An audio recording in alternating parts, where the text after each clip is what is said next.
Meu nome é Alexandre, sou mais conhecido por Alexandre Carcará. Eu sou engenheiro mecânico, formado aqui na UFRN. Fiz um curso de mestrado na UFSC, em Santa Catarina, Florianópolis. E atualmente eu trabalho como engenheiro mecânico da Petrobras. Então, por muitos anos eu trabalhei na indústria automobilística até eu mudar para a Petrobras, onde eu trabalho hoje há 18 anos. A minha paixão sempre foi o automobilismo. Comecei pela área automotiva, na produção de carros, né? Comecei a trabalhar pela Peugeot Citroën, lá no Rio de Janeiro. Depois mudei para Volkswagen, sempre mirando essa área automobilística, né? Essa área automotiva, mas sempre tentando encontrar um espaço dessas montadoras, a área automobilística delas. Infelizmente eu nunca consegui, vi que era muito difícil entrar nessa área automobilística, decidi mudar de rumos, né?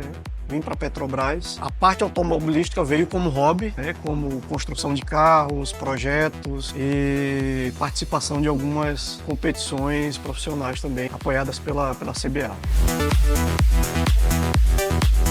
Eu comecei a gostar da área automobilística ainda quando criança. Foi no ano de 83, assistindo uma corrida do Nelson Piquet. Agora com Piquet, 71 voltas completadas.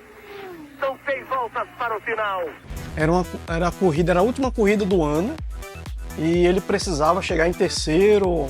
Era uma combinação de posições que ele precisava e eu assisti essa corrida. E ali foi onde despertou assim algo diferente em mim, né? Eu gostava de assistir futebol, mas a Fórmula 1 me fascinou. Nelson Piquet chegou em terceiro lugar e ele se consagrou bicampeão da categoria de Fórmula 1 naquele ano.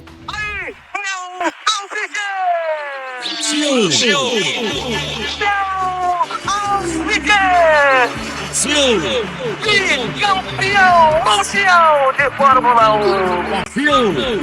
Segundo brasileiro e campeão mundial. Duas vezes Nelson Piquet. Corrida perfeita, brilhante, ele vibra, um piloto tão frio, um homem tão reservado. Punhos e comemora a vitória. No ano seguinte, em 84, o Ayrton Senna estreia na Fórmula 1, né? Mas o protagonista brasileiro ainda era o Nelson Piquet. Apesar dos bons resultados do Ayrton Senna, né, como aquele segundo lugar em Mônaco, na chuva, né, assim, aquela corrida fantástica que ele fez, merecia e deveria ter sido o primeiro, mas eu torcia para o Nelson Piquet. Passaram-se os anos, né, e o Ayrton Senna sempre evoluindo e fazendo corridas fantásticas. Em 97, né, o Piquet vai e se consagra tricampeão. E o Ayrton Senna ainda não tinha nenhum título na época. Já nessa época, já em 84, né, quando eu tinha 10 anos, eu já não ia mais à praia, meu irmão não conseguia me convencer a ir à praia, eu ia assistir a Fórmula 1. O condicionante para ir à praia era: tem corrida? Tem, então não vou à praia. Eu já estudava aqui na engenharia mecânica, aqui na UFRN, mas não existia nada relacionado à área automobilística. Talvez eu nem associava a engenharia mecânica às corridas e competições. Quando um professor veio e captou 10 alunos para fazer um carro para uma competição em São Paulo. Isso foi em 1995. Um dos professores aqui da UFRN estava fazendo doutorado lá na ESC-USP, em São Carlos, e viu a primeira competição de Baja nacional, que foi em 95. E essa competição, nos Estados Unidos, ela é muito antiga. Quando ela veio ter a primeira competição aqui no Brasil, lá nos Estados Unidos, eles já estavam quase no 20º ano. Ela começou em 1976. Essa competição universitária.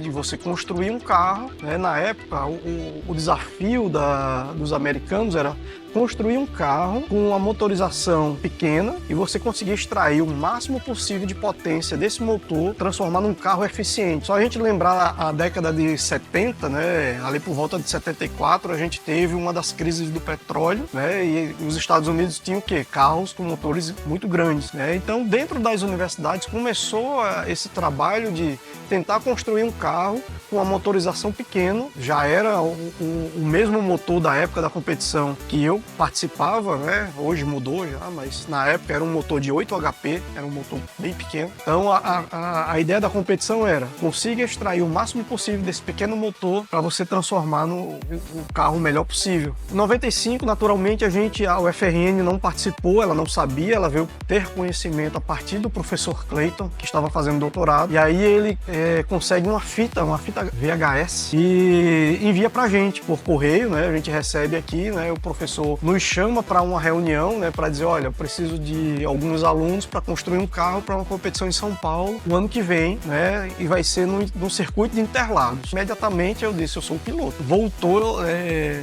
aquela minha paixão que eu tinha, que ela surgiu quando eu tinha 9 anos, ela voltou novamente. Eu disse: caramba, eu tô aqui dentro da engenharia mecânica e eu vou fazer um carro e eu vou ser o piloto. Não tem pra ninguém, eu vou ser o piloto. Ele envia a fita, né? E a gente começa o projeto para participar da competição de 96.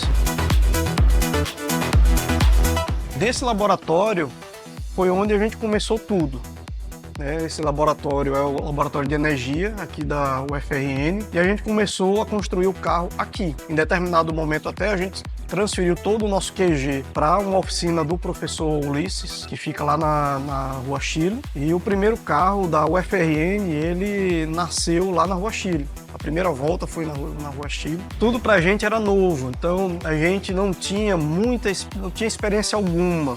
A gente não sabia tamanho de pneu, não sabia tamanho de roda. A gente não tinha experiência de como as outras equipes trabalhavam, qual eram as características do carro. A gente só tinha uma norma a seguir, uma norma de segurança para a roll cage, né, a gaiola, para proteger o piloto, e o restante era livre, né? Você podia projetar o seu sistema de transmissão, o seu sistema de direção, a sua suspensão. Você era livre para trabalhar todas as partes do carro, né? Usar o seu conhecimento de engenharia mecânica para poder fazer o projeto mais eficiente, extraindo desse motor que era o padrão. A única coisa padrão é esse motor de 8 HP.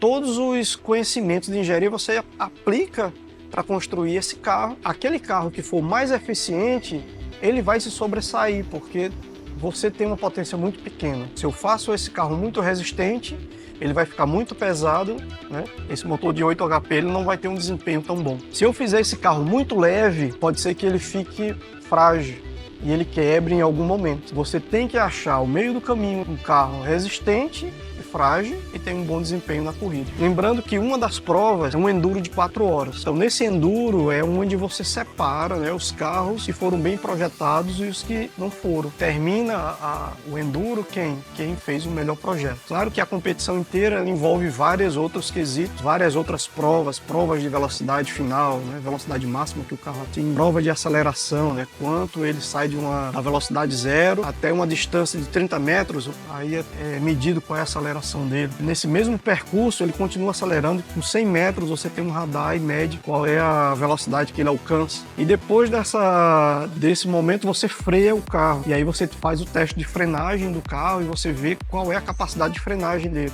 Nós começamos o carro em 95, terminamos o carro em início de 96 e já participamos da primeira prova nossa. Nós como estreantes. Primeiro ano que a gente participou eram 18 equipes, né? A maioria delas de São Paulo, mas tinham equipes do Rio Grande do Sul, do Paraná. Foi um resultado muito bom pra gente. Nós éramos a única equipe do Nordeste e ficamos em 7º lugar entre 18. Foi um resultado assim, para as nossas expectativas, foi um resultado excelente para aquele ano. Ficamos atrás somente das equipes veteranas que tinham participado no ano anterior, em 95. As equipes de São Paulo. Aquelas universidades que já tinham experiência, que já sabiam como a competição funcionava, ficaram nas 6 primeiras posições. Logo em seguida veio a gente em 7º. Então nós ficamos assim, bem satisfeitos com o resultado daquele ano.